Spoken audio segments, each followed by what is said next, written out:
welcome to Market Domination. I'm Julie Hyman. That's Josh Lipton, live from our New York City headquarters. We are giving you the ultimate investing playbook to help tune out the noise and make the right moves for your money. And here's your headline blitz, getting you up to speed 1 hour before the closing bell rings on Wall Street.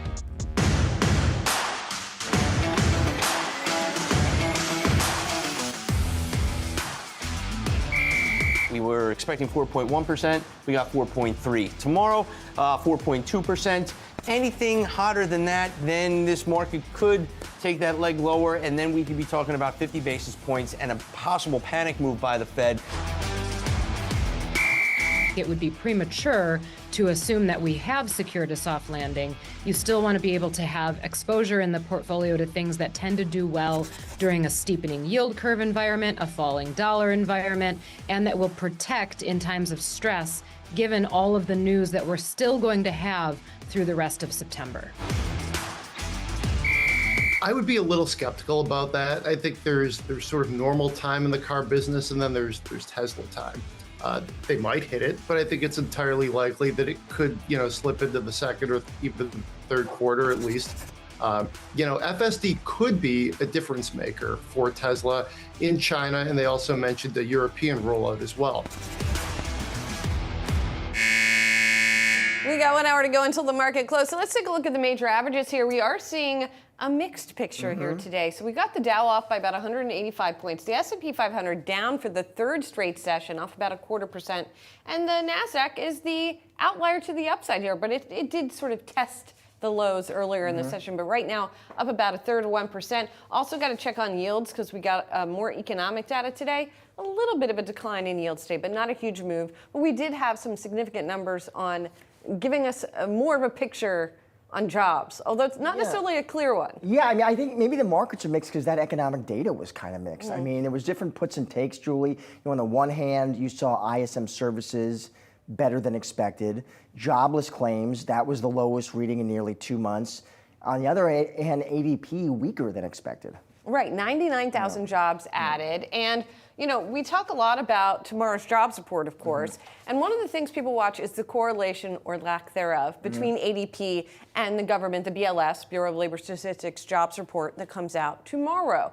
Now, the correlation, according to this analysis by Bloomberg, has been rising, but it's still not even at 0.5 or even 0.4. 1-to-1 would be a perfect correlation. So not the barometer. Make of that what you will, but directionally, maybe, But then let's also talk about what we're expecting for tomorrow, since we're talking about this here. Looking for non-farm payrolls tomorrow morning of 165,000 for August, and the unemployment rate to actually tick down to 4.2%. Yeah, it's just a lot of people are looking at that because they think this is, kind of big print Jay Powell and the Fed are watching, and that'll sort of, you'll hear some say they think that's going to really play a big factor in whether he goes 25 or 50. Which is interesting because that's a report, obviously, that often sees, regular and sort of meaningful revisions.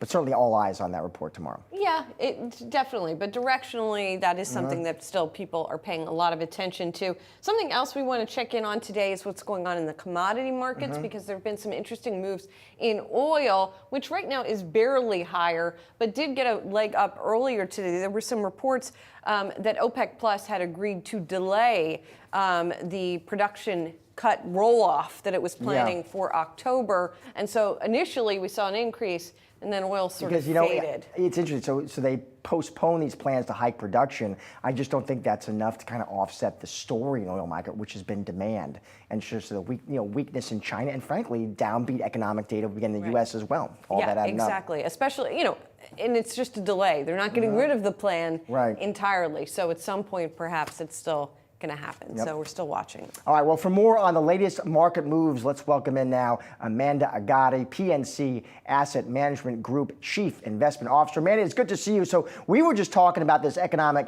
data, Amanda. We're trying to make sense of it, different puts and takes. I'm interested to get your take on that economic data. What do you think the Fed makes of it as well? Well, it's great to be with you both. Thanks so much for having me. I would just simply say it's late innings of the cycle, and data naturally comes in very mixed. And so we are getting mixed signals, and it is certainly making the call on soft landing, mild recession, whatever the case might be, just harder. And I think it just makes the Fed's job harder. We're still very much in a soft landing camp. The sky is not falling based on the trends and the data that we're seeing, but a few kind of blips and a few outliers, but nothing that we're looking at suggests that the Fed needs to go 50 basis points. We think 25 is the right kind of first move, with the caveat that we'll see what happens with the jobs report tomorrow. If that's a train wreck for some reason, we might revisit that. But all told, it feels like 25 is the right next step for the Fed to take action. Hey, Amanda, it's Julie. It's good to see you. So I guess what would qualify as a train wreck? what is that number? 114 for the last report was seen as a disaster. That combined, of course, with the other factors. We've talked a lot about the yen, et cetera. But what would be that number? What's the threshold for you? I don't know if I can give you a specific number or threshold. I think this is really very much an expectations game. And so to the extent that, the report comes in materially different from what expectations have been sort of reset to consensus, I think that could catalyze a different kind of market reaction. But I don't know that it's enough. Just one data point is never enough to make a trend. And I don't think one data point is enough to force the Fed's hand. They are clearly very much focused on jobs, more so than inflation. So it is an important data point, but it is still just one data point.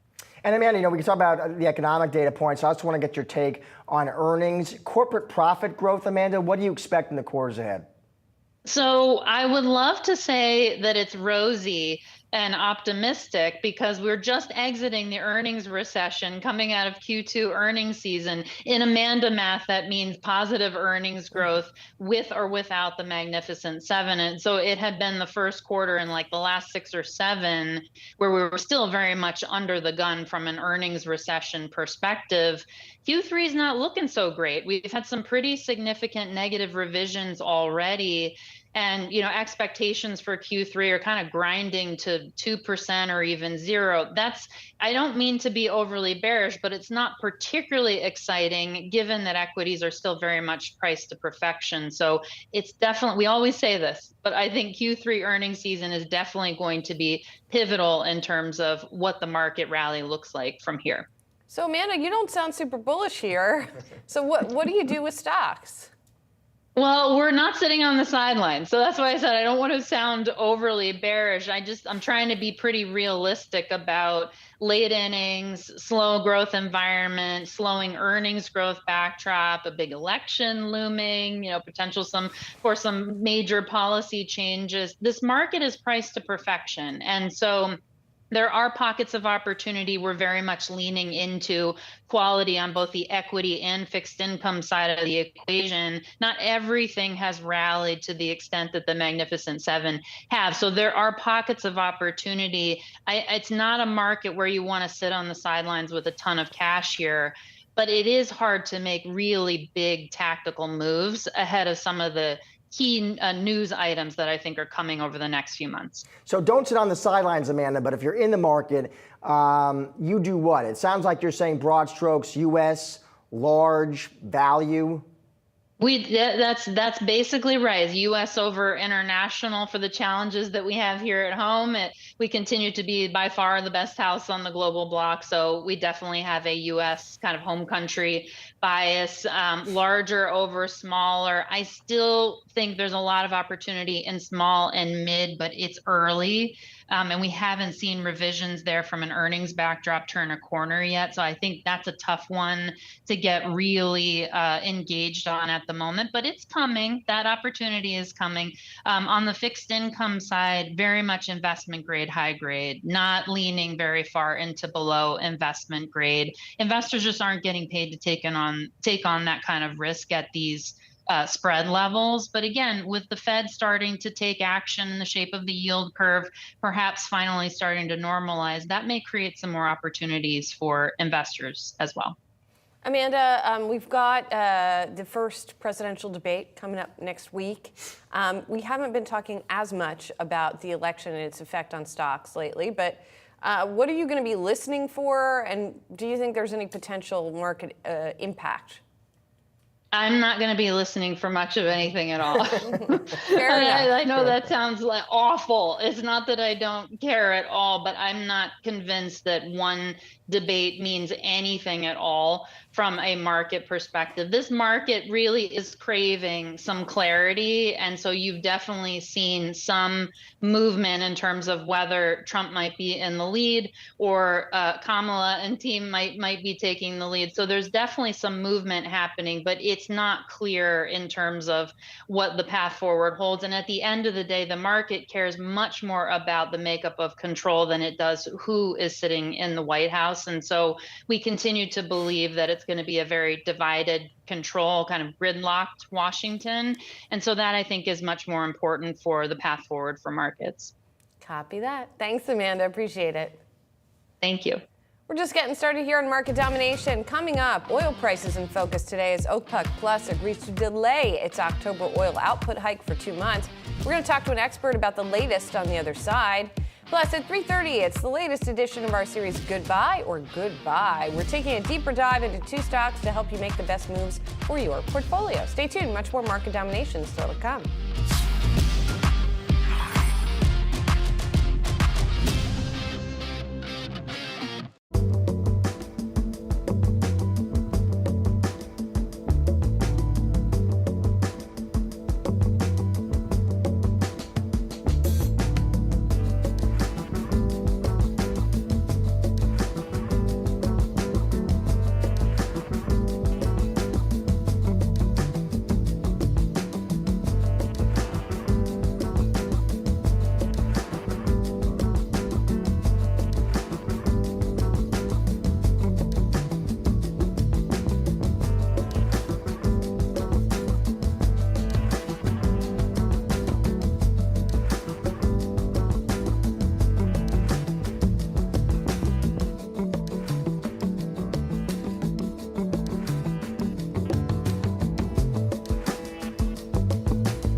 We're watching the commodity market today. There's been plenty of volatility in oil prices. Crude closing the day with modest gains after being up as much as 2%. Joining us now, Don Strivin, Goldman Sachs Managing Director and Head of Oil Research. Don, thank you for being here. As we were talking about earlier, there is now this OPEC Plus agreement reportedly to push off the kind of production increases that had initially been talked about here. Why didn't we see a more sustainable gain in oil prices from that report? Great. It's great to be on. Thank you for having me. So I think two reasons, why we saw only a modest increase in prices in response to the news. First, I think that following earlier reports, including yesterday, that OPEC officials were strongly considering to delay the production increases. I think some of the news was already priced in as of today. And I think the second increase is that it's about delaying relatively small production increases by 2 months. And so the reduction in expected supply is only moderate. I'm interested, Don, just on the demand side of the equation, we obviously talk a lot about the weakness out of China. We've also gotten some downbeat economic data out of the U.S. I mean, I'm interested, what does the demand picture in the U.S. look like? So the summary on demand globally is weakness in China, as you alluded at, but resilience in the world outside of China, especially in the US, but also, for instance, in Europe and in India. In places like the US and Europe, we are seeing relatively firm oil demand for products such as gasoline and jet fuel related to the service sector and related to the consumer, which is the part of the economy that is outperforming, is doing better than the manufacturing sector, which tends to rely more on diesel oil, which has been coming in softer globally in the US, but also in China. So, Tom, put it all together for us. What are you all expecting for oil, both in, say, the 3-month time horizon, but then talk to us about the longer run, maybe the 12-month horizon also? Perfect. So we continue to stick to our range-bound view for oil prices. We think that Brent will remain in the 70 to 85 range, with our December 2025 target at $74 per barrel, so pretty close to current prices. In the short term, we assume a modest pickup in prices because oil looks somewhat cheap relative to the level of inventories, and because we also assume that the market will be in a deficit in September and October, in part because of a disruption to Libya supply this month. You know, Don, demand is obviously part of the story here, a big important, and maybe the part of the story. I'm curious, though, about how you're thinking about geopolitical risk, which is also front and center. I mean, you look around the world, Don, and Russia, Ukraine, Israel, Hamas, China, Taiwan, Houthis, but it seems, I guess, like the oil market is saying, aware of that, but that it simply believes demand is still the story here. So if you take a step back and look at how oil prices have moved over the last 2 years, you have sort of been swinging in a roughly 70 to 90 range as the market has been going back and forth between concerns about downside risk to supply because of geopolitical tensions, on the one hand, pushing you to the higher end of the range, and on the other hand, concerns about potential downside to oil demand as recession fears have sometimes come back into focus. I think that over the last few months, the focus has shifted back from downside to supply from geopolitics to downside to demand, in part because we have to recognize that despite ongoing conflicts, both in the Middle East and in the Russia-Ukraine region, two big oil producers, we haven't seen significant, persistent, actual drops in oil supply from these countries. And second, even if we were to see a potential supply disruption, with a lot of spare capacity in the global oil market, roughly 6 million barrels per day of spare capacity, in many geopolitical disruption scenarios, OPEC countries such as Saudi Arabia and the UAE could step in and fill in the gap and offset the tightening effect from disruptions elsewhere. And Don, you wrote recently about the interplay of AI and oil. And there's been a lot of attention on power use related to AI this year. But going forward, what do you think is going to be the implication for oil companies specifically from the whole AI story? Sort of what would be your biggest takeaway? Great. So we do think that the emergence of AI will boost overall energy demand, especially for power. But for oil, oil is currently barely used to generate power. We largely rely on natural gas, renewables, and nuclear in the US to generate power. And so actually, while the impact on power prices and natural gas prices is likely going to be positive because of a boost to power demand. We actually recently estimated that the impact from AI on oil prices is likely going to be modestly negative on net because AI should help to lower oil production costs as AI helps to basically make drilling more efficient and make it cheaper to produce oil. And so we think that the negative impact on oil prices from lower production costs and better technologies will likely outweigh a slightly positive demand impact on oil from higher incomes as AI sort of boosts productivity and incomes across the world. Don, I want to switch gears here. Last question, get your take on gold. Bullion surged about 20% this year, Don. You know, investors betting the Fed's going to ease. Of course, that geopolitical conflict we've been talking about. Where do you see the metal headed from here, Don? What are you telling clients? We're really quite bullish gold. It's our preferred long expression in commodities right now. We expect gold to rally to $2,700 by early next year. We think that in the base case, gold should benefit from imminent Fed cuts, which is a key structural support.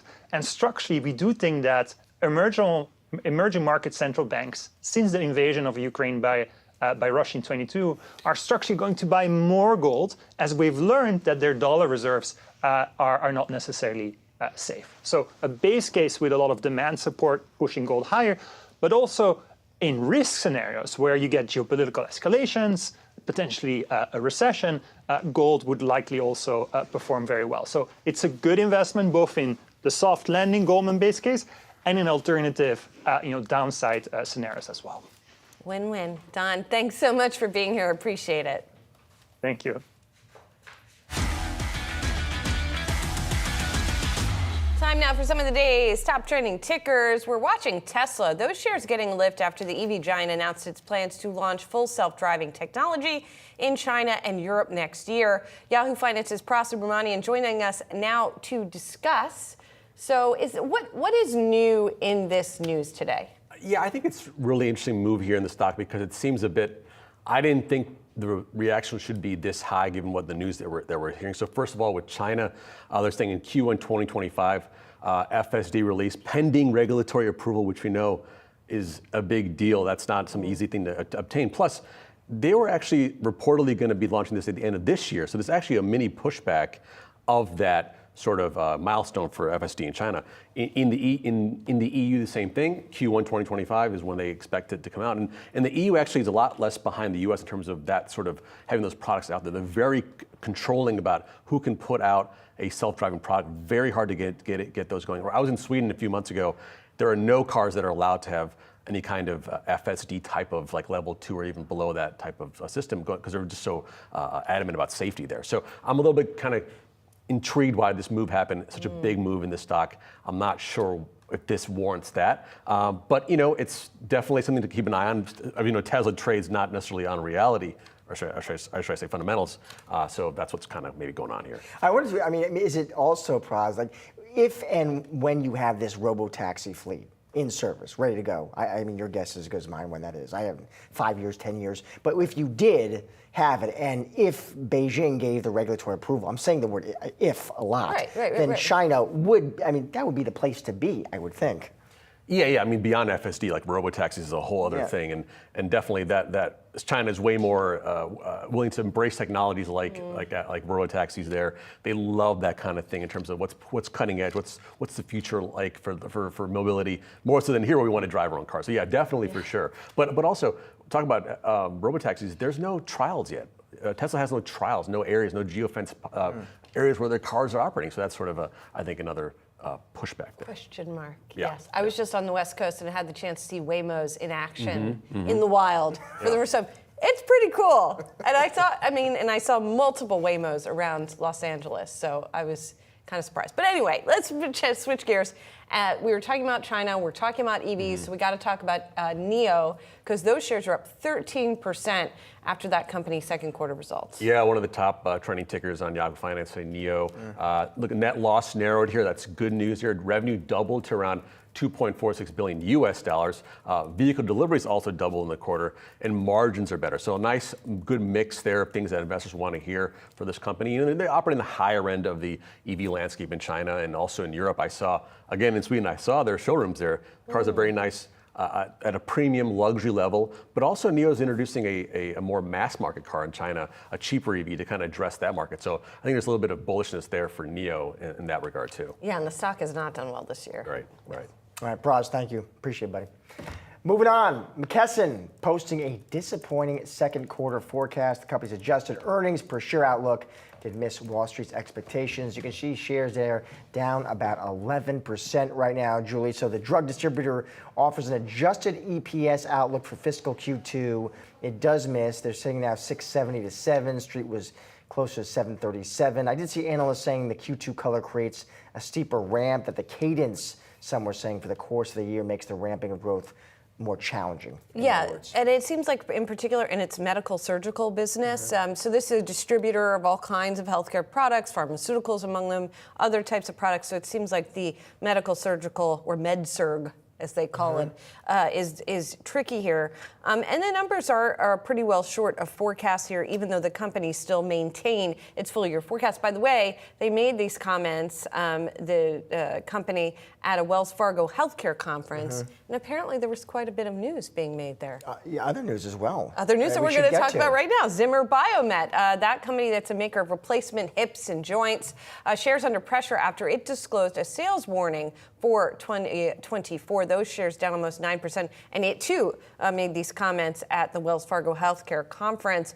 So the CEO, Ivan Tornos, saying that they have had a software issue. It doesn't affect their products, but it affects sales. Their enterprise resource planning platform had an issue in July, and so that is going to maybe take down the numbers. Yeah, it's about this switch they made to this enterprise resource planning platform. That seems to be the pressure point. CEO saying, as we got into the August timeframe, we identified that it didn't work as expected, and that is going to create some challenges when it comes to revenue in the second half of 2024. Says the impact to revenue could be around 1% of sales for the year, and that the challenges are temporary, but you can see the reaction in the stock. Yeah, there was an interesting comment out from Truist. An analyst there said that this was an unwelcome negative. At the same time, he pointed out that there was already some skepticism around the 2024 guidance. And so this is a step back from that amidst investors already sort of questioning it. Yeah, rough going. That stock in the red year to date and over the past 12 months here. All right, coming up is the latest edition of our series, Goodbye or Goodbye. We're taken to the skies to break down two air stocks to help you make the best moves to your portfolio. Stay tuned. Much more market domination still to come.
It's a big, noisy universe of stocks out there. Welcome to Goodbye or Goodbye. Our goal to help cut through that noise to navigate the best moves for your portfolio. Today, we're scoping out the leasing competition in the aviation arena. I'm here with Steve Trent, Citi Research Managing Director and Airlines Analyst. It's great to see you, Steve. Same. Thank you for having me. So we're going a little further afield today. Usually we talk to you about the airlines themselves. Today we're talking about the leasing companies, which is really interesting. Let's start with AerCap.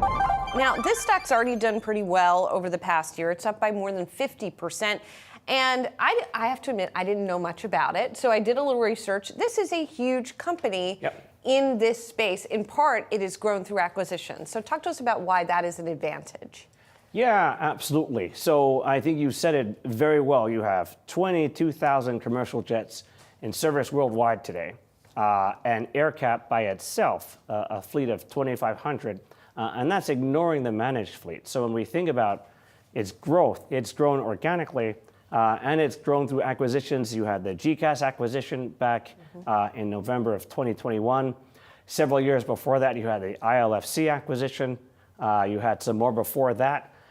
And these acquisitions have been important in terms of the price point at which this company has onboarded its equipment. So it's gotten a very good price for the aircraft that it's brought on. And as a consequence, when it eventually sells those planes, it has a bigger opportunity to sell them at a profit versus its competitors. Interesting. Let's talk a little bit more about the size here and scale and what that does for it. It's my understanding it's actually the biggest customer of Boeing and Airbus, which was a surprise to me because you and I talk all the time about the individual airlines buying their own aircraft, but this company buys even more. Why is that an advantage? Absolutely. Today, for example, you have production problems with Boeing and Airbus, for example, and there is significant demand for leased planes because the latter OEMs just don't have the throughput right now. So if you look at how this has evolved over the last 20 years, bigger is better in this case. 20 years ago, looking at the global fleet, 30% of that global fleet was leased. Today, it's closer to 50-50. And with the production problems at Boeing and Airbus, I think it's conceivable that the aircraft lessors could even gain a few points.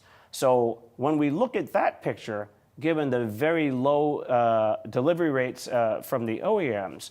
The OEMs being the maker of aircraft. Yes, exactly. So Boeing and Airbus primarily. And if you look at those delivery rates being lower than they should be on a sort of long-term demand trend, the airlines really don't have any other place to turn to get their aircraft.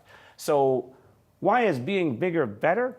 Because in AerCap's case, for example, if it decides to at least modestly reduce its scale and generate cash, it can comfortably do that. They're more than triple the size of the next biggest competitor. Wow. So they can shrink modestly and still be much bigger than anybody else and have a very strong global footprint, which I would argue helps them in terms of setting their prices. Right. And let's talk about capital deployment opportunities as well here.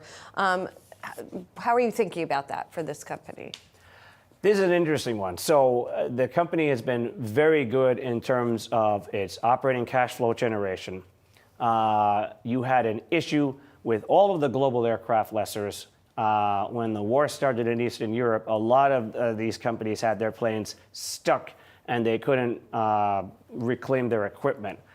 As a consequence of all of this, you have insurance settlements coming through. So AerCap did get over $1 billion worth of cash last year as the insurance came through.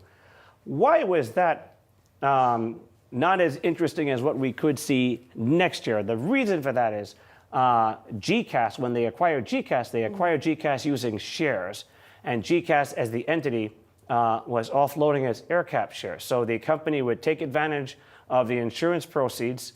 GCAS would sell shares, and AerCap would use the insurance proceeds to do share repurchases. GCAS is done. Now when we think about how they're going to deploy that capital going forward, the company just declared its first ever quarterly dividend. There are possibly some M&A bolt-on type opportunities out there. Will they repurchase more shares? I think that's possible. Will they up the dividend? So there's more insurance cash that should be coming in over the next several quarters. Gotcha. And no more GCAS sales. All right, we got to get first to the biggest risk here, and then we got to get to the stock you're avoiding too. So let's get to it. Multiple large customers could adjust their lease contracts. Who are their biggest customers, and what would be the risk here? So they are pretty diversified in terms of their customer base. Think of the largest global airlines as some of their key customers. If we were to get into a situation, for example, where there was some deep economic calamity, an aviation type economic calamity like COVID, for example, where these various customers approached AerCap to readjust their lease rates, or maybe go to some sort of power by the hour agreement that could reduce the amount of lease revenue the company receives. And in an extreme case, you always have to worry about defaults. So I don't think that is a big risk. That looks and smells more like a tail risk, but it is something that we thought we would call out. People should be aware of. Okay, and then let's get to another company within the same space. It's called Air Lease. This is the one you think folks should avoid. This stock has been much more tepid over the past year, up about 9%. It's much smaller than the other company, and you say its lease rates are more volatile. Why? Yes, absolutely. So, Air Lease has a little bit more than 500 aircraft in its fleet. In terms of its accounting policy, Air Lease will actually not smooth out the additional lease revenue that it receives when customers return planes. So why is that important? The customer is responsible for the airline's, the aircraft operating certificate, and they're responsible for the maintenance. So when they return a plane to the lessor, they're responsible for some heavy maintenance, which gets recorded as incremental lease revenue. What AerCap and several of the other competitors do is they will give you this incremental lease revenue smoothed out. Air Lease has tended to lump it in, so you'll actually see somewhat more volatility in its average implied lease rates than you will with its competitors. Gotcha. And then there's another way that it is different from its peers, and that's in terms of its cash flow from operations as a percentage of net debt. Yeah, absolutely. So it's funny, when I started to look at this space, I had to take off my industrials hat and put on my specialty finance hat. Yes. So these companies are sort of like banks. They're basically growing their balance sheet to help them lease more planes, and basic spread business. They want to have a lease rate that exceeds their after-tax cost of debt.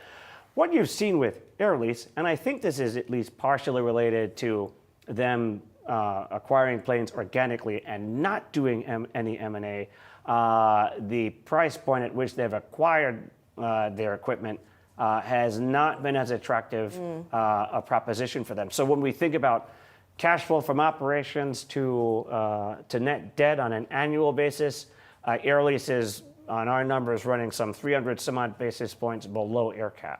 And then finally, as well, maybe because of this, how do you make the price to book comparison with some of its rivals? I think it's hard, and I think the street's kind of divided on whether to look at price to book or PE or some other parameter.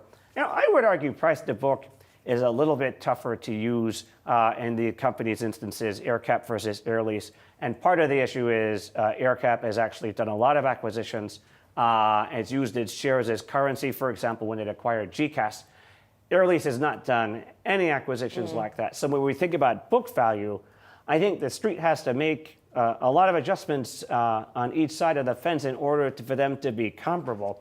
My personal view is there's just too much noise in doing that, and a forward-adjusted PE is a simpler way to explain valuation to investors. Gotcha. And then finally, what could go right here? I guess they could change some of their strategies, right? Yep. For example, start to make some acquisitions.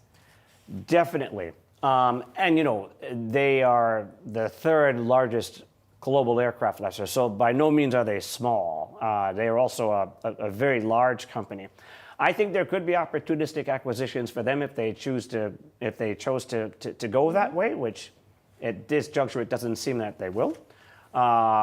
This strategy has been very good for AerCap.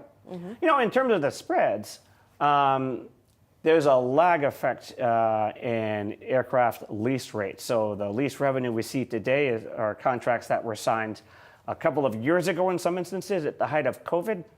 And it looks like when you look at the spread compression for air lease, that they were ostensibly a little bit more aggressive in signing some pandemic era leases relative to AerCap, where we do not see the spread compression that we've seen with air lease. But certainly from a negotiating perspective, it's conceivable that air leases lease revenue could start to accelerate as the more attractive lease contracts start to spool up. All right, we'll be watching that as well. Thanks so much, Steve. Good to see you. Buy AerCap, avoid air lease. Appreciate it, and appreciate you watching. Goodbye or goodbye. We'll be bringing you new episodes at 3:30 p.m. Eastern. Josh? New mortgage rate data from Freddie Mac coming in today. For more, we're bringing in Yahoo Finance housing reporter Danny Ramiro. Danny, what did we find out? Josh, mortgage rates remained steady. Freddie Mac reported that the average 30-year fixed mortgage rate remained unchanged at 6.35%, the same as last week. Now remember, this rate is much lower than a year ago when it was hovering well over 7%. Now overall, mortgage rates have been on the downward trend since May. Some buyers are taking advantage of these lower borrowing costs. Applications to purchase a home went up this week. Meanwhile, Mortgage Bankers Association reported that the mortgage demand has been more skewed towards refinancing. Demand to refinance an existing home loan is 94% higher than a year ago. Still, high home prices, high borrowing costs continue to scare buyers away. For example, the National Association of Realtors reported pending home sales, a forward-looking indicator of home sales based on contract signings, dropped to the lowest level in July. This all comes as there's expectation that the Federal Reserve will announce their first interest rate cut at their September meeting, and many are in this wait-and-see mode, which has caused the housing market to really remain in a standstill. One economist at Fannie Mae tells me that a 25 basis point cut from the central bank has already been priced in, which is why we're seeing mortgage rates stay in this steady range. But we could see rates come even down lower depending on the upcoming economic data out this week. Josh? Thank you, Danny. For more on the housing market, we're bringing in Redfin CEO Glenn Kelman. Glenn, always great to see you and have you on the show. I want to start at a big picture, Glenn. Get your take on this housing market of ours because you have very unique line of sight there, Glenn. How would you describe the housing market as we sit here today, Glenn, and what do you expect ahead? Slowly responding to lower interest rates. I have never seen buyers respond so sluggishly to low interest rates. Over the past 10 years, every time rates have come down, sales have gone up. But this time, rates went down a month ago, and demand was fairly sluggish through the first 3 weeks of July. Only as we approach Labor Day and this week have we seen more people touring homes and writing offers. Why the lag this time, Glenn?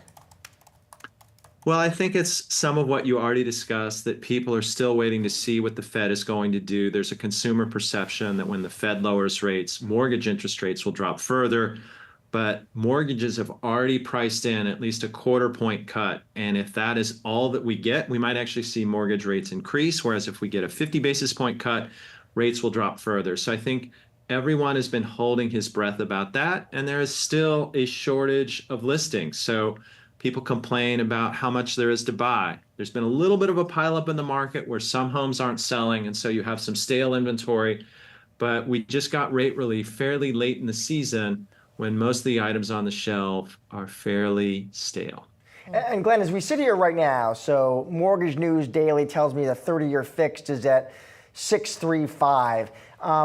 Is there a level, Glenn, that you look for that would jumpstart meaningful activity, Glenn? Is it 6? Is it 5.5? Well, if we go into next year with the rate anywhere near 6%, you're going to see a significant increase from the level of home sales we have today. So I had never thought that you could get below 4 million existing home sales. We hadn't reached that level since the 90s when the population was 25% smaller. So we are going to get some kind of bounce next year because Americans have finally caught a break on affordability. having rates come down this much takes hundreds of dollars off people's mortgage payments when they're looking at a new house. But to have a real boom, I think you'd have to have rates come down into the low fives so that people who got a 3% or a 4% mortgage actually see some upside in moving up. Right now, there are so many folks who don't want to give up that old mortgage because even if they bought this same house, they'd be paying so much more for it with a rate that starts with 6. And Glenn, they may be getting more relief on the mortgage front, but they're not getting relief necessarily on the price front, right? I mean, we continue to see prices rising. Is there any change for that on the horizon? Well, I think it started to decelerate some, but really we have a structural problem that America has forgotten how to build homes. And so both candidates, Trump and Harris, have proposed significant deregulation in the housing market, mandated at the federal level. At the local level, there is still such an institutionalized review process that favors people who don't want construction in their backyard. So my hope is that we'll solve this problem by building millions of houses. There's bipartisan consensus that we need to do that. It has now become a national issue since the pandemic forced so many people out of the big cities across the rest of the country. But it still takes years for that to have an effect. Glenn, let's stick with politics for a second. Kamala Harris certainly made headlines when she talked about this $25,000 tax credit, Glenn, to cover the down payment costs for first-time home buyers. What did you make of that idea, Glenn? Smart strategy? Well, what I liked about it is that it was paired with this initiative to build 3 million homes. If you stimulate supply without stimulating demand, you're just going to cause home prices to rise so that subsidy is netted out. I just wish that either candidate, Harris or Trump, would also talk about federal lending standards. I know that in 2007, we were doing liar loans and strawberry pickers were buying McMansions in Central California.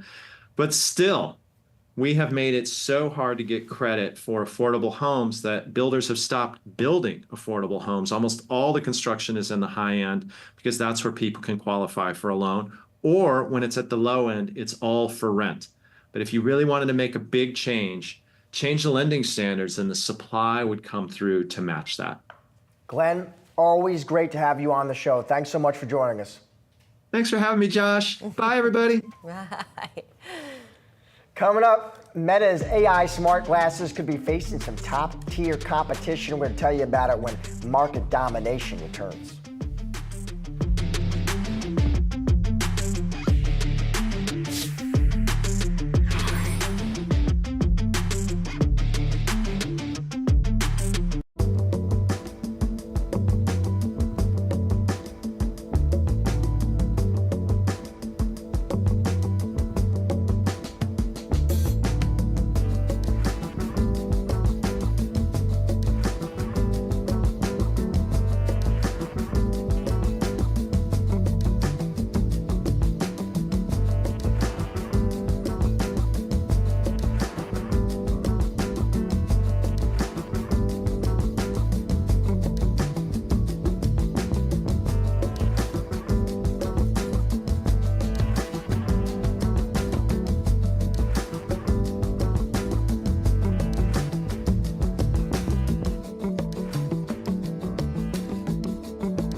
Ever since Qualcomm, Google, and Samsung announced a partnership last year, details have been scarce as to what the companies were actually working on.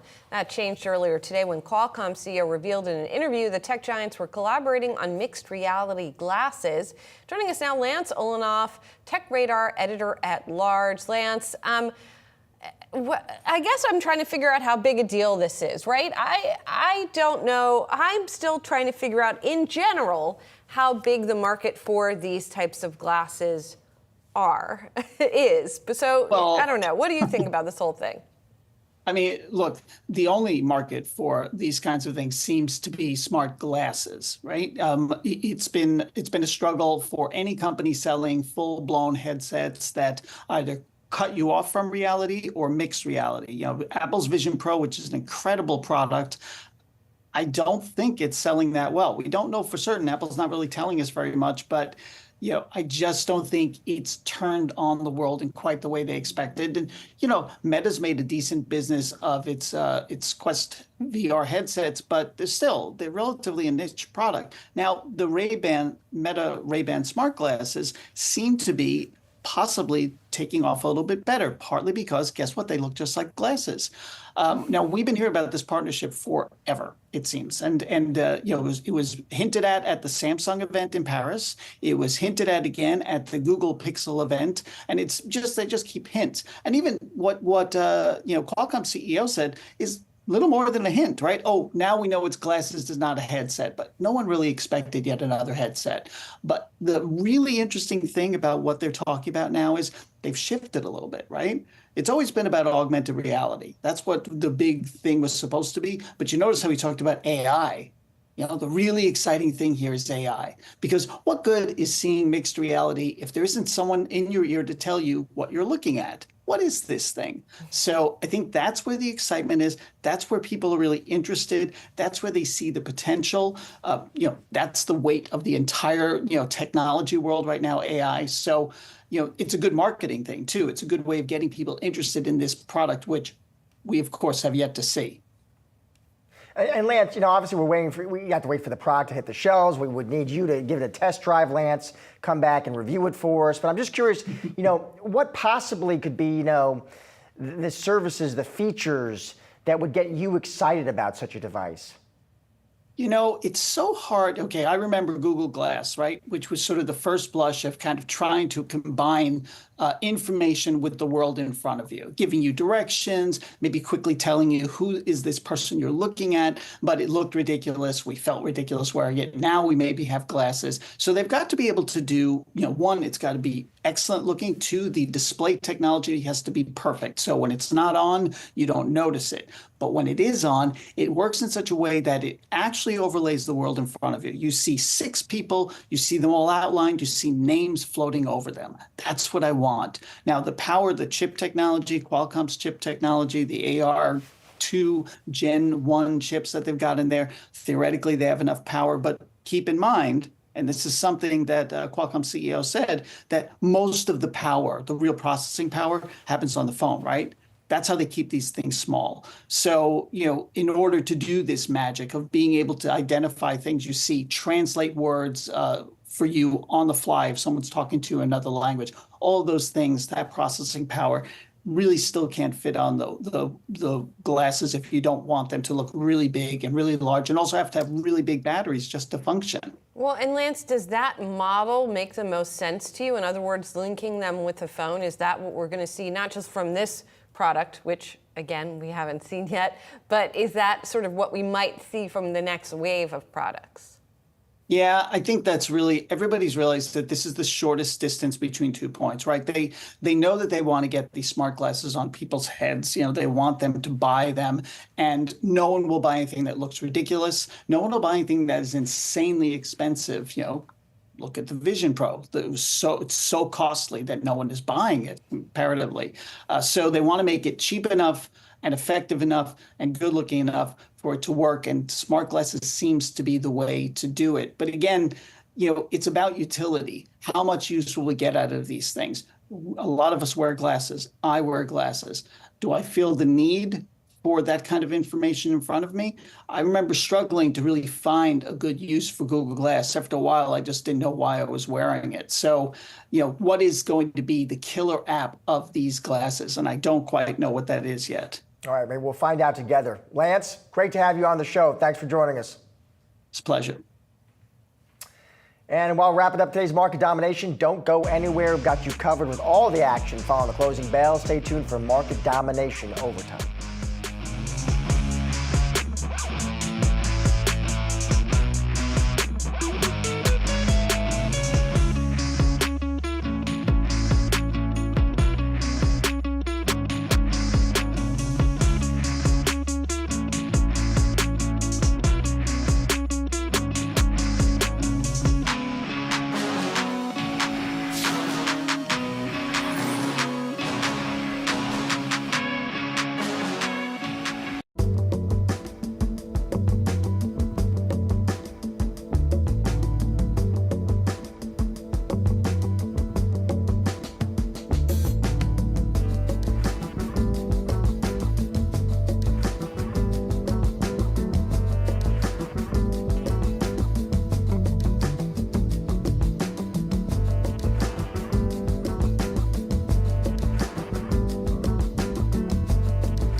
There's the closing bell on Wall Street. Now it is market domination overtime. Let's take a look at where the major averages are ending the session here. Still have this mixed picture that we've been looking at here for sort of the latter half of the day. The Dow down about 219 points, a little more than 0.5%. The S&P 500 off 1/3%. The Nasdaq up by about 1/4%. You've got equal weights that are underperforming today, implying that we are seeing the S&P 500 being buoyed a little bit by large cap technology. Indeed, that seems to be what's happening. The Russell 2000 of small caps also underperforming today. And as we talked about, we did get some mixed data today. Jobless claims better than expected, but the ADP jobs report for last month showing a more disappointing number than had been anticipated. So all of that translating into a mixed picture on stocks as well. When you look at the groups within the S&P 500 here, you've got healthcare, industrials, and financials doing the worst. Only consumer discretionary and communication services in the green. And I remember I was talking about the large cap tech sort of holding up things a little bit as the Nasdaq 100 and Composite outperformed among the Magnificent Seven. Only Microsoft down. Tesla gaining about 5% here today. Amazon, another standout, rising more than 2.5%. Josh? All right, Julie, a mixed day on Wall Street. Investors are on edge as they wait on the August jobs report, and the data could dictate the size of the Fed's rate cut later this month. Joining us now is Jim Smigel, SEI Chief Investment Officer. Jim, it's good to see you. So major averages were mixed today, Jim. You know, we did get mixed economic data too, and that, of course, comes after that Fed beige book, which was downbeat. Tomorrow, though, Jim, of course, now all eyes on that jobs report. What are you expecting to see there, Jim? How important is that report for the market?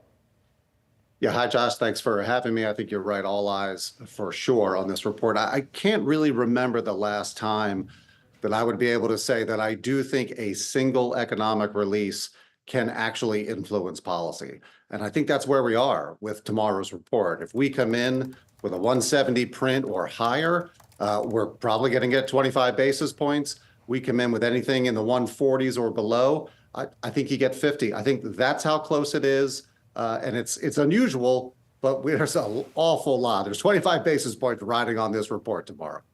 And so how, as an investor, do you begin to sort of frame how you anticipate it, how you react to it, or do you just sort of try to focus on the longer term and say where rates are, 6 months from now?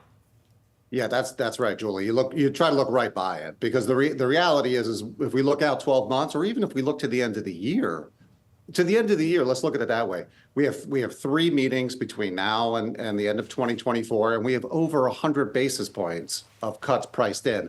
That feels an awful lot of dovish to us, regardless of what happens tomorrow. So whether we're talking 140 or 170, in our mind, doesn't really matter. We need some really dire, even more dire than the beige book today.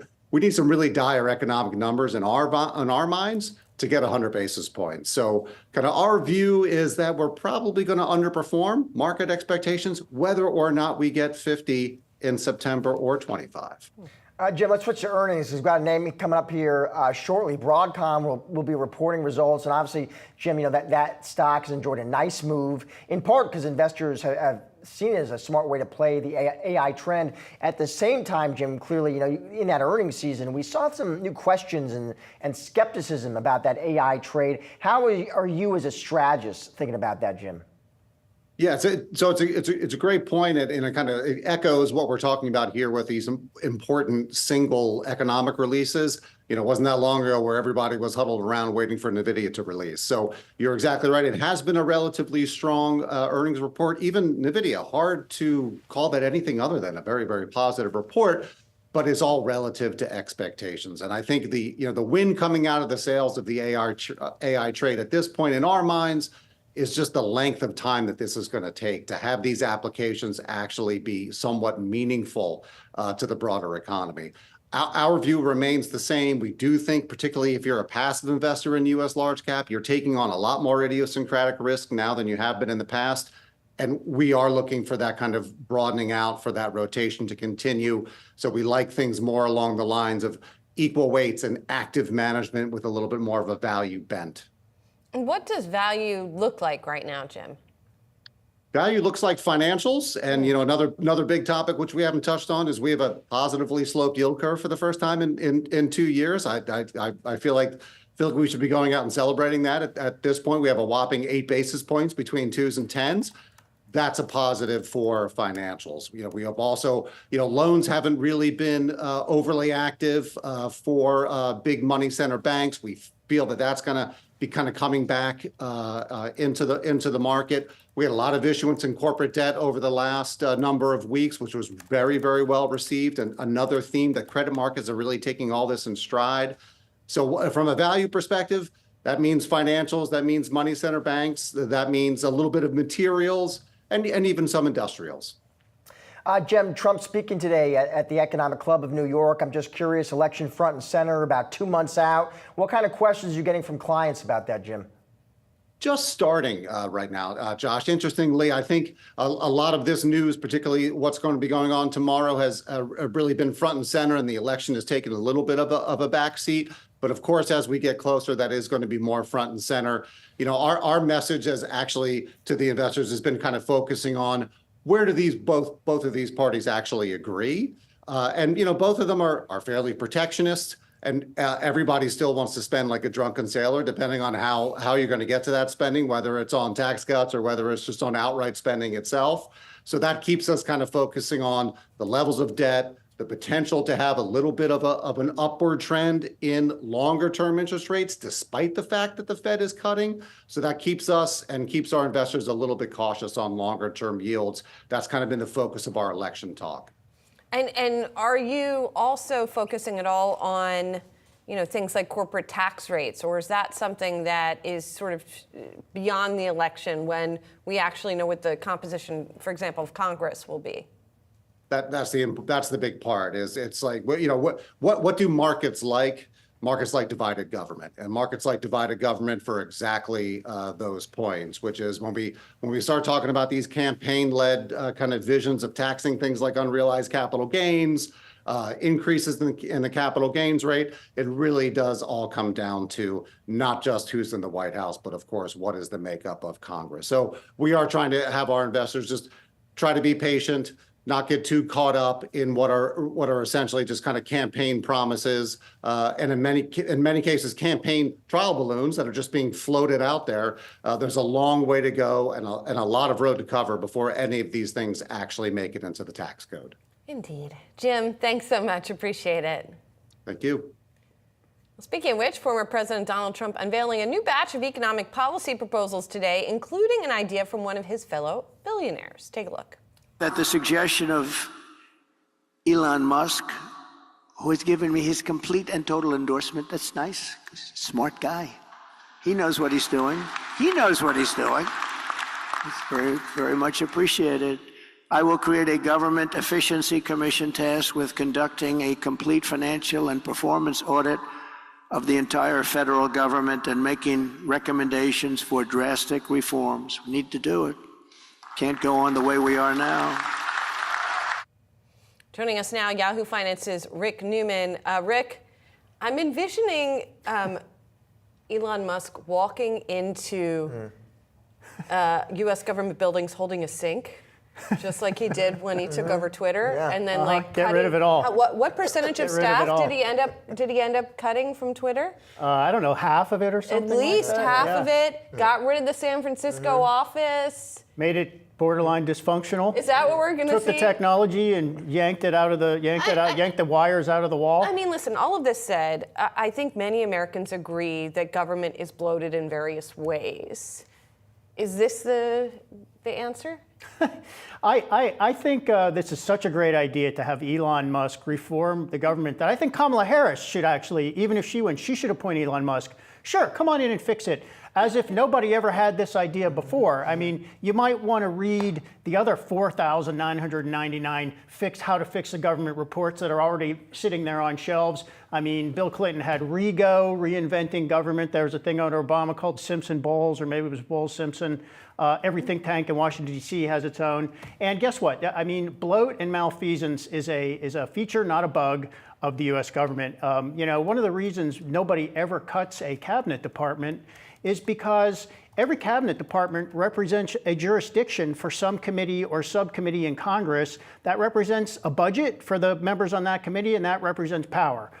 So you take away departments, you take away funding, you're actually cutting into the power of members of Congress who appropriate that money, which is why we don't get changes in the government. So Trump can try, nothing's going to happen.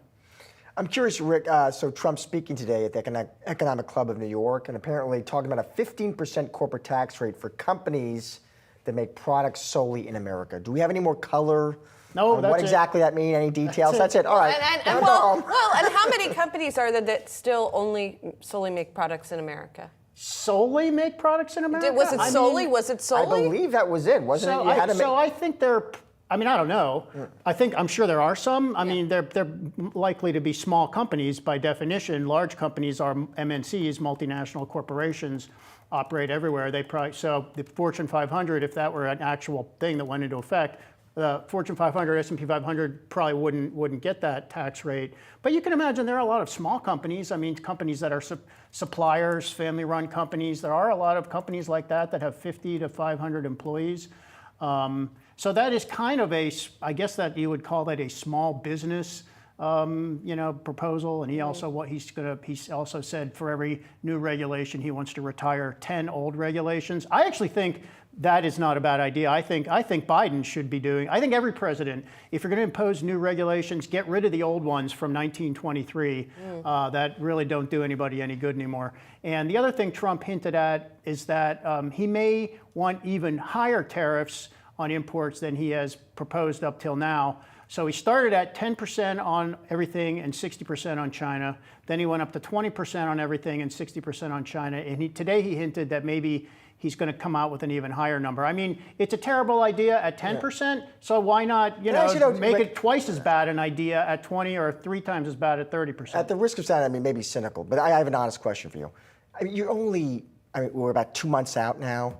At this point, do the policies even matter? No, I mean, really, because at this point, we all know Trump. We all know Harris. Right. I mean, is anybody's mind actually changing in the next 8 weeks? I think it's clear that both of these candidates think they can change some minds. And what we are seeing are very targeted policies that are going after voters in Pennsylvania, for example. I mean, a good one in the news this week is the U.S. standing in way of that is solely because the Steelworkers Union is opposed to that deal as it stands right now. If they get more like better job guarantees or like ironclad guarantees in the future, that deal could go through. Probably not going to happen before the election. It's like the one thing Biden, Harris, and Trump all agreed on was they do now. They basically do, and that's because there are something like 50,000 steelworker jobs in Pennsylvania, a crucial swing state that they are going after. So I think both of them clearly are honestly saying anything that might get an extra 5 or 10 votes in the key states. Well, it's a dead heat. I mean, really, it looks like a toss-up. That's what the polls look like. Yeah. That is what the polls look like for now. Yep. Thanks, Rick. Thanks, guys. Appreciate it. Well, coming up, we'll be getting the latest earnings from Broadcom. We'll give you the numbers. We'll talk to an analyst to recap the report as well. Stay tuned. More market domination overtime coming up.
Broadcom's third quarter numbers hitting the wire, and the shares are down 4%. That has to do with the forecast. I'm going to back into last quarter's numbers and give you the forecast first here. Fourth quarter revenue, Broadcom says, will be about $14 billion. That is short of estimates for about $14.13 billion. It seems to be that is why the stock is taking a tumble here. Third quarter adjusted earnings per share coming in at $1.24. That's 2 cents ahead of estimates, and revenue a little bit above estimates at $13.07 billion. The estimate there was for $13.03 billion. Specifically, semiconductor solutions revenue also missed estimates at $7.27 billion. So it may be that, too, is contributing to the decline in the shares. It looks like the company has also raised its quarterly dividend by 1% to 53 cents a share. And finally, another thing on the forecast, it sees full-year sales from AI of $12 billion, Josh. Yeah, that's coming from CEO Hock Tan here in a statement saying Broadcom's third quarter results reflect continued strength in our AI semiconductor solutions and VMware. He says we expect revenue from AI to be $12 billion for fiscal year 2024, driven, he says, by Ethernet networking and custom accelerators for AI data centers. You know, heading into this print, Julie, this stock,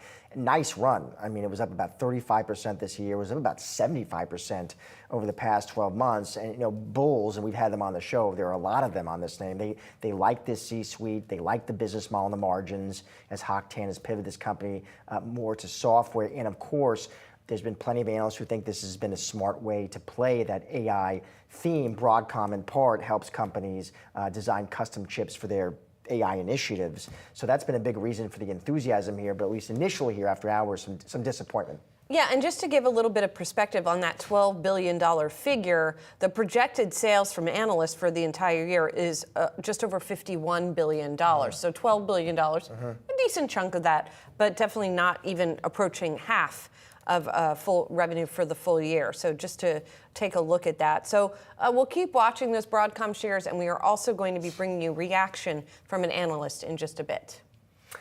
Meanwhile, Chinese e-commerce giant Alibaba is doubling down on the U.S. Its global business-to-business arm is rolling out a slew of products at its second annual Co-Create event in Las Vegas. Among the announcements, a tie-up with MasterCard to launch a new credit card for businesses and a new sourcing agent driven by generative AI. Akiko Fujita spoke to the president of Alibaba.com, Kuo Zhang, about why he thinks generative AI will accelerate global trade on the platform. We think that is a perfect scenario since the process is complex and the people are using different languages in different time zones with different cultures as a background. We first launched our AI tools for the sellers last October.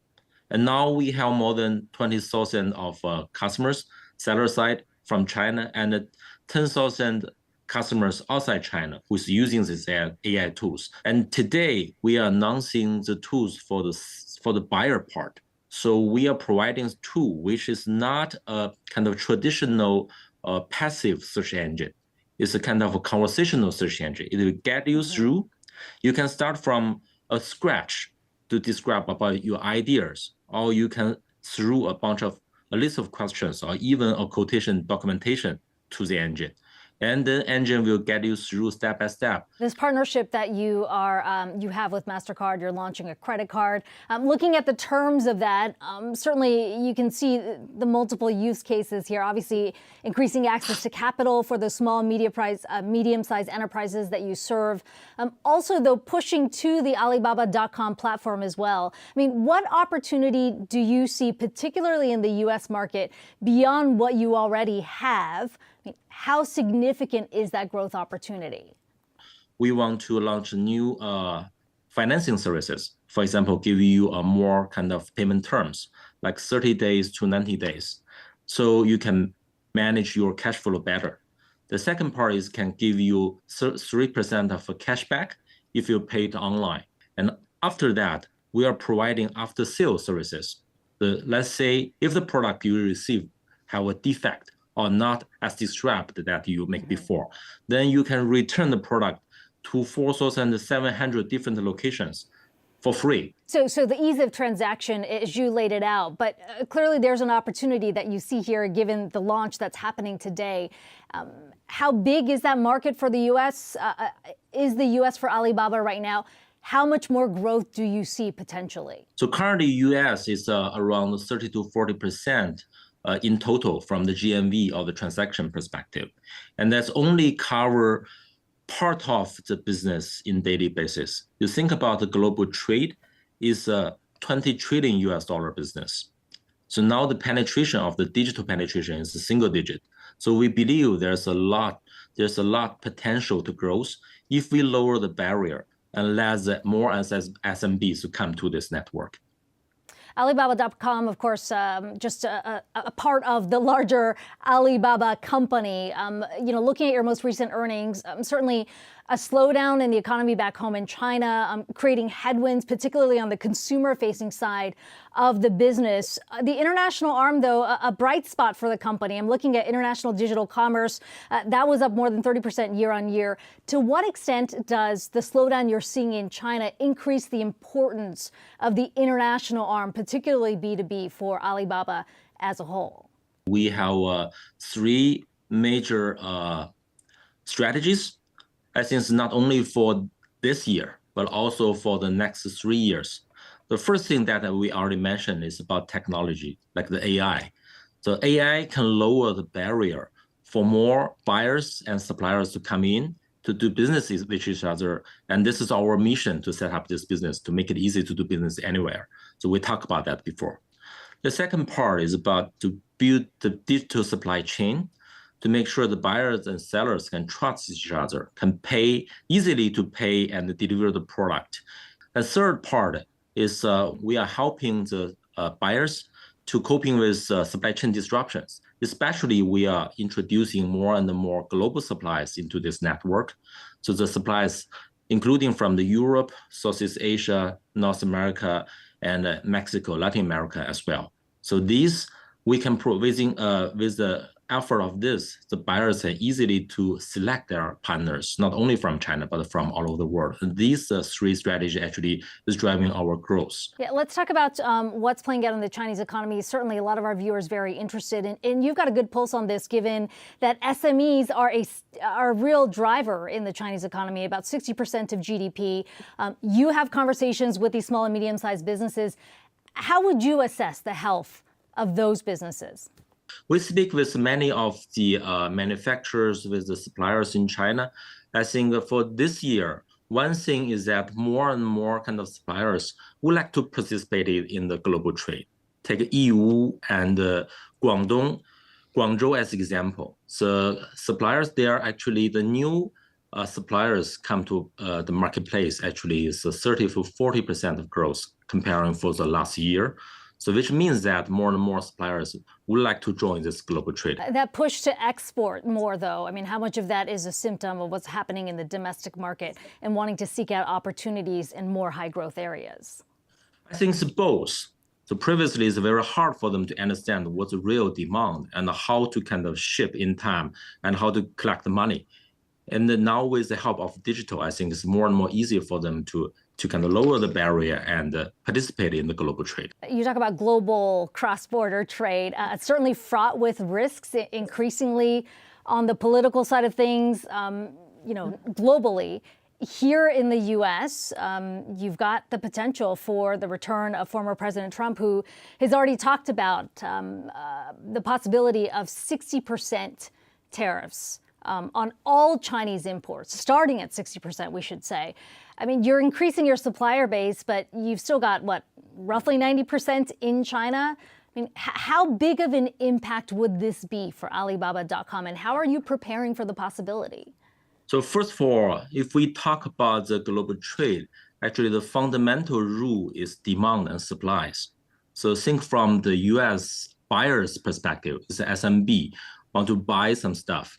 So there are a lot of things they need to consider, like what product I produce, what is the market, what is the cost, and what's the kind of inflation rate, and etc. And the tariff is only one part of that. And you could argue that it's not just the U.S. anymore. I mean, Europe has also launched some investigations of their own, potential additional tariffs coming on that front as well. We see different areas actually have different type of demand. Like in developing countries, in developed countries, actually they are buying different stuff. And what we can do here actually is the first, we can lower the barrier so more people can participate. And the second is that we can make the supplies more diversified from all over the world. And we have a plan to kind of invite more than 100,000 kind of suppliers all over the world to participate in this network. So more and more SMEs can get beneficial from this globalization. So that is our view and our effort.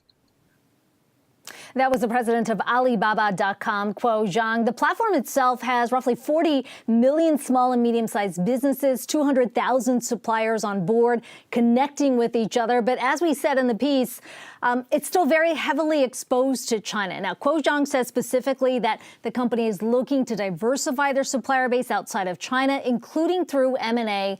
Last year, Alibaba acquired a German B2B platform, Visible, to pick up some of that footprint in Europe as well. But even with that, guys, the breakdown is 80% China, 20% outside right now. So you can imagine any additional tariffs likely to create some significant risk for that platform.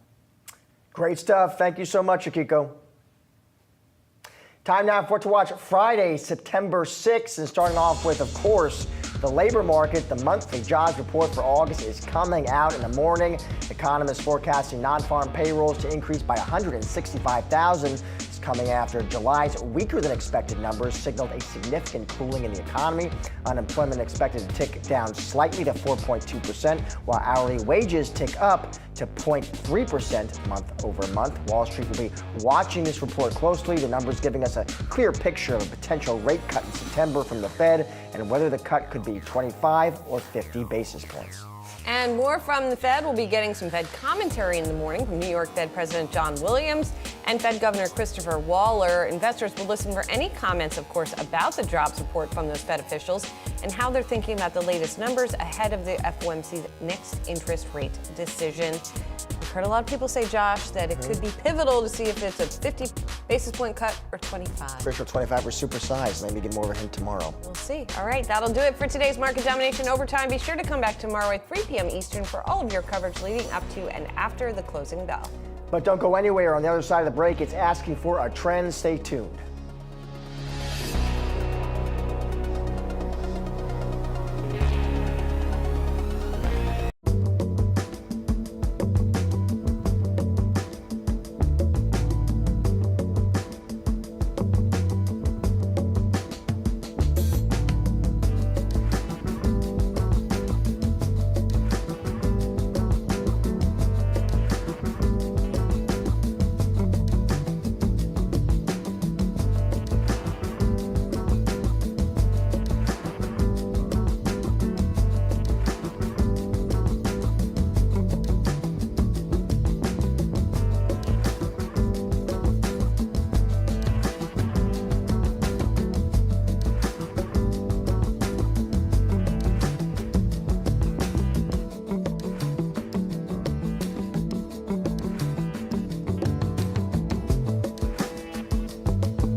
Hello and welcome to Asking for a Trend. I'm Josh Lipton. For the next half hour, we're going to be breaking down the trends of today that'll move stocks tomorrow.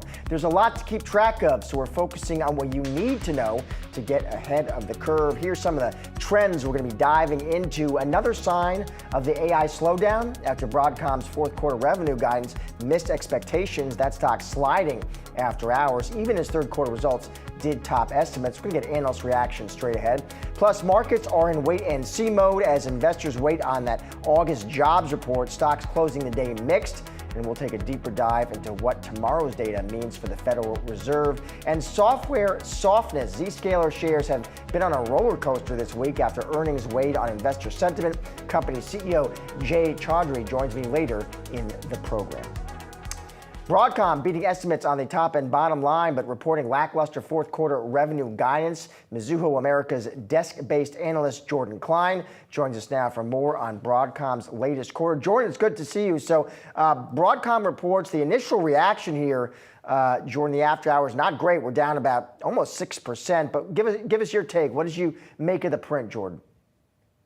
Yeah, thanks for having me. I mean, in a nutshell, I would characterize it as just not enough. As you point out, they beat this quarter's revenue, but the upside was all their software business. It was not the semiconductor business, and that's going to be a disappointment. I think more so what you pointed out, the reason for selling in the aftermarket was the weaker guidance. So, semis are, for sale largely the last few weeks, and I think this is going to create more selling pressure tomorrow and in the near term. The good news is that they raised the revenue they expect from AI from 11 to 12 billion. But from talking to investors heading into this report, that was well expected. So unless the CEO on the call can speak to, an acceleration or improvement that they see beyond the October ending quarter, I think this is going to kind of be one of these names where people, pull a little bit of money and rotate into some other areas of the market. Hey, Jordan, it's Julie here. Does this also illustrate or maybe just remind folks that aside from AI, the rest of the chip business is still pretty commoditized, still pretty cyclical? And are we going to see Broadcom and other companies whose majority of their business is still not AI sort of be penalized here? Yeah, I think that's kind of what we're learning and seeing more of throughout this recent earnings season, is that outside of these GPUs or custom silicon areas that these cloud hyperscalers are plowing a lot of CapEx spending into, the broader trends in security, in semis have not been great. And if anything, in areas of like industrial and auto, they're weakening. Memory slowed a bit from being white hot earlier in the year. And I think you'll hear from the CEO on the Broadcom conference call that areas like storage, industrial, and just traditional networking still are kind of bumping along the bottom. One area that I'm keen to hear about is their business for Apple, where Apple is reportedly going to build more iPhones this year than last year. See how they sound there. But yeah, that's why I think you're going to kind of see more muted reactions tomorrow, if not a rotation from semis, which we've been seeing, because these results are just showing investors you're not getting the kind of upside that would drive more money into the sector, and they see probably better opportunities near term in other areas of tech or the broader market.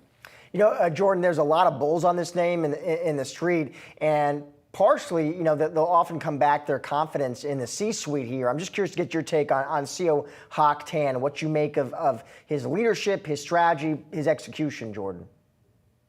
Well, I would say he's best in class. Outside of Jensen at NVIDIA and Lisa Su at AMD, he's right up there, if not on par with those CEOs. He's been with the company a long time. He's delivered execution year after year consistently. If you look at the stock returns in Broadcom versus the semiconductor index, it's pretty much trounced its peer group. So that's why I don't expect, even though the results are underwhelming, to see a lot of these big, large, chunky investors, for example, these bigger mutual fund holders, panicking, doing anything to move away from Broadcom. Again, the stock's had a great run. It's up a fair amount this year. It may pull back near term. You're going to see kind of the more faster momentum money shift out thinking there's a limited catalyst. But at the end of the day, I think a lot of people put their faith in Hock Tan. He could say some things on the call that, kind of help the stock maybe tomorrow versus where it is now. But that said, again, I don't think he can pull a rabbit out of a hat and change the fact that the guide's just below where people were expecting. Yeah, I was going to say, Jordan, do you think there's anything strategically that he can be doing differently, or is this just a matter of some of their end markets are just not great right now? Well, that's exactly what you just said. It's some of their end markets are not great right now. He's going to talk a lot about strength in the software business from VMware. They're taking out a lot of costs. They're raising, the average revenue per user or customer by selling more to the existing customers. I think overall he'll signal we see better times ahead. We're still extremely positive and bullish on the growth from the AI segment.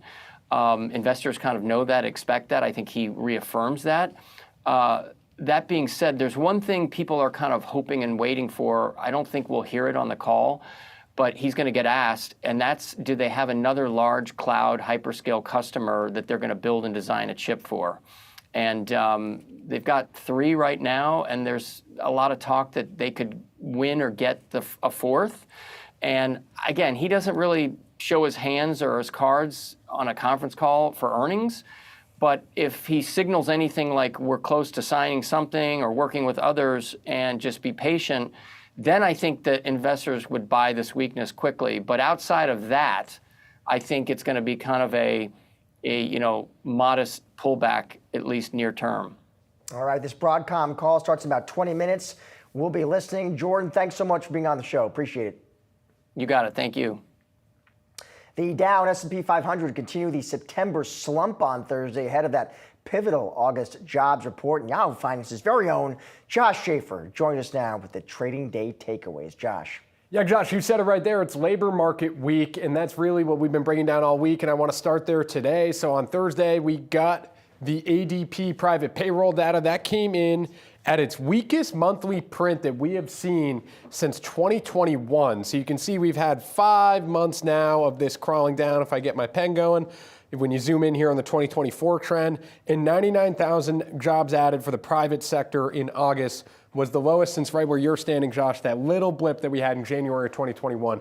So overall, from a headline perspective, a weak reading today. What I took away from the report, though, was actually from my conversation with ADP's chief economist, Neil Richardson, after the report came out. She highlighted that, yes, you look at this and you see some weakness, but there are signs of strength within this labor market that say maybe, okay, we're seeing less churn. We're seeing less people switching over jobs, but people aren't losing jobs. That's a positive. Layoffs are not ticking up. And so maybe when you get into that, and people aren't leaving their jobs either, right? So that leads us to just maybe less hires, right? If I'm not getting laid off, and if I'm not choosing to leave anymore because the opportunity when I choose to leave, take a look at this chart. This is wages for job changers and job stayers. There used to be a huge incentive here. You were making a lot more money if you left your job. Not quite the case anymore. So we're just seeing people staying put. And maybe that is an okay place, a stasis, as Richardson put it, to be at right now for the labor market. It's interesting because today this was like one data point, right? But we had a stream of economic data points, and it was hard to get your head around because it was mixed, right? I mean, on one hand, ISM services was better than expected. Jobless claims, lowest in nearly 2 months. But as you're pointing out, ADP was weaker, but you're providing some really helpful caveat and color there. But then in the background, not to bring old news up, but I mean, that Fed's beige book was downbeat. I mean, economists say that was the weakest they've seen since the winter of 2020. Yeah, and it's a little bit of a, as economic data often is, confirm your priors, right? Yeah. If we think that the economy is slowing and you have been in the camp that the Fed needs to cut by 50 basis points in September, then you take your beige book and you take your other chart right here and you say, economy is weakening, we need to cut. Or you look at something like this and you say, okay, people that are staying in jobs are making about 5% year over year growth. People that are leaving are making more than 7%. Those are both above inflation. Maybe real wages are growing and there's some level of strength here. So I think the jobs report tomorrow will help settle this debate a little bit because we had the unemployment rate tick up pretty significantly last month. it's a big question if we get 4.3% again or if it comes back down. I think All right, that's, so that's bullet point number 2. Bullet point number 2 is just we're waiting. We're waiting for this big jobs report. It feels like that's where the markets have been too. A lot of up and down days where the indexes aren't really going anywhere. So really what I have here is it's basic, Josh. These are the numbers that everyone will say we either beat or miss tomorrow morning, right? 165,000 non-farm payroll ads and the unemployment rate to come down to 4.2% from 4.3. Then the team over at Goldman Sachs highlighted with this unemployment rate, if we see 4.3 again, they feel like that might push the Fed to 50 bips. Yeah. If we see it come down to 4.2, then maybe you get a 25 basis point cut instead. It seems like the unemployment rate, and then combined with non-farm payrolls, but really the unemployment rate is what a lot of people are watching here because consensus expects it to fall. They feel like the reason it rose in July, it will come back down. And if that doesn't happen, I think that might be the most concerning part. It's so interesting, and we'll leave there. The mantra, this is really determine the 25 or the 50. When we know this is a report subject to such regular and meaningful revisions. It's just one print. Yeah. Always remember, it's just one print. Just one print. But I'm excited for it. All right, thank you, Joshua. All right, moving on. Still to come, I'm joined by the Zscaler CEO, Jay Chaudhry, on the other side to discuss his company's latest earnings. Stay tuned. More asking for a trend coming up.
Zscaler beating analyst estimates for its fourth quarter on the top and bottom lines, but the full year 2025 guidance overshadowing those results. And here to walk us through the print is Zscaler CEO Jay Chaudhry. Jay, it is always good to have you on the show. Let's dig into this report, Jay, because this is the first time we had a chance to speak with you about it. This was a good report, Jay.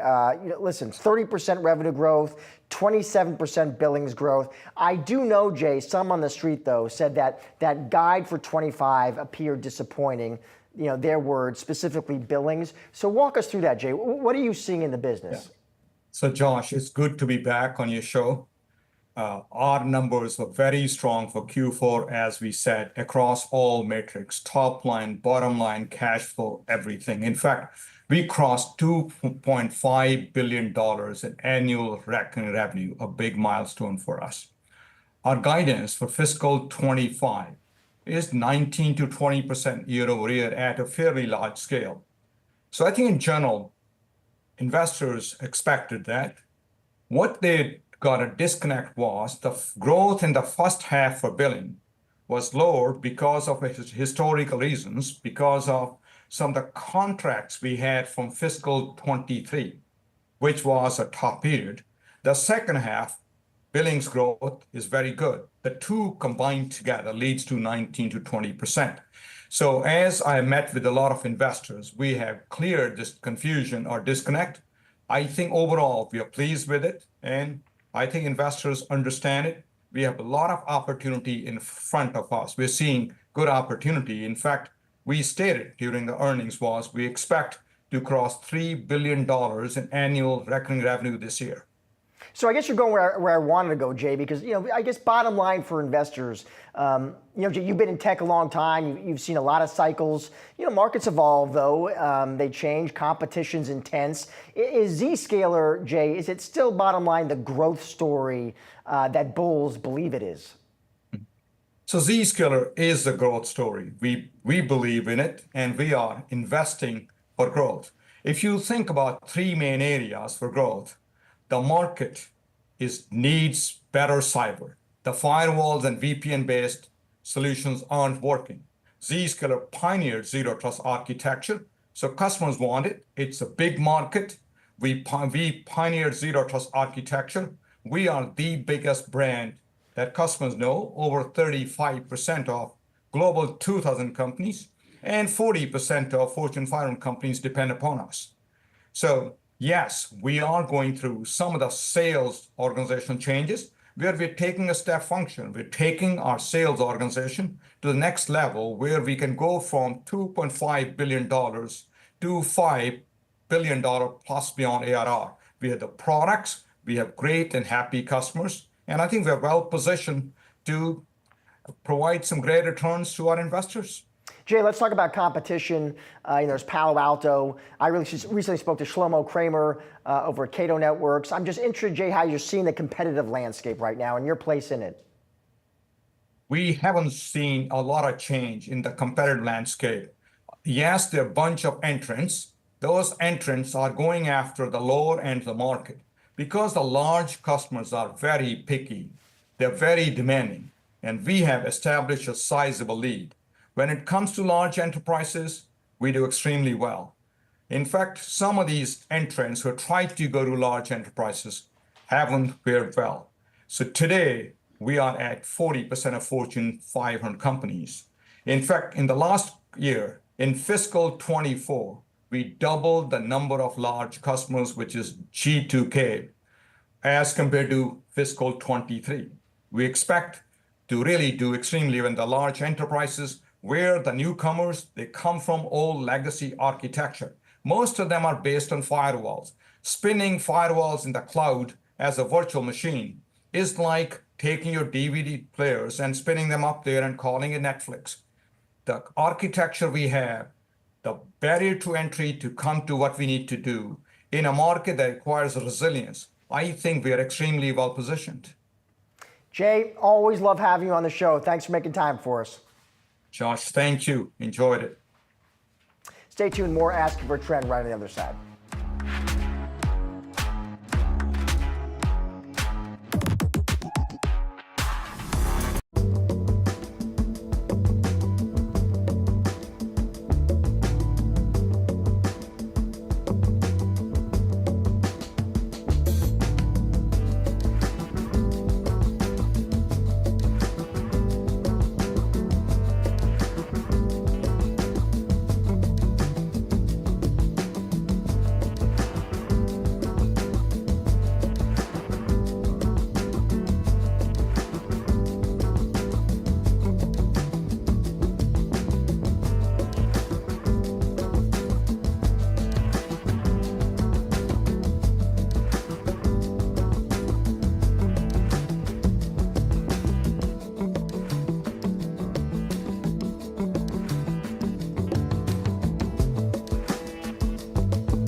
Our chart of the day is two charts. We're checking in back on the SOM rule and unemployment. Yahoo Finance's Julie Hyman joins me now with a closer look. Yeah, I thought it was appropriate to bring this back one day ahead of the next jobs report. The last jobs report, of course, causing a fair bit of consternation in the markets.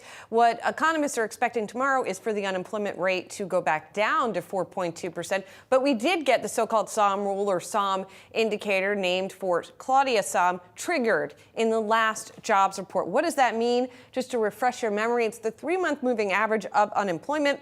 If that rate rises by a 0.5 percentage point versus the prior minimum 3-month average from the prior 12 months, that means it has been triggered. It tends to presage recessions. Claudia Somm herself has said she's concerned, but it doesn't necessarily mean, it's a backward-looking indicator, it doesn't necessarily mean it's happening again. You see here that line and that we have risen above it this time around. So it's something that we are watching. We definitely have heard some of the economists we've spoken to raise some concerns that are rising about a recession as we see not just the unemployment rate, but some of the other labor metrics start to deteriorate. But there's something else that I noticed when I was just looking at the plain old vanilla unemployment rate going all the way back to 1950. The shaded areas here are recessions.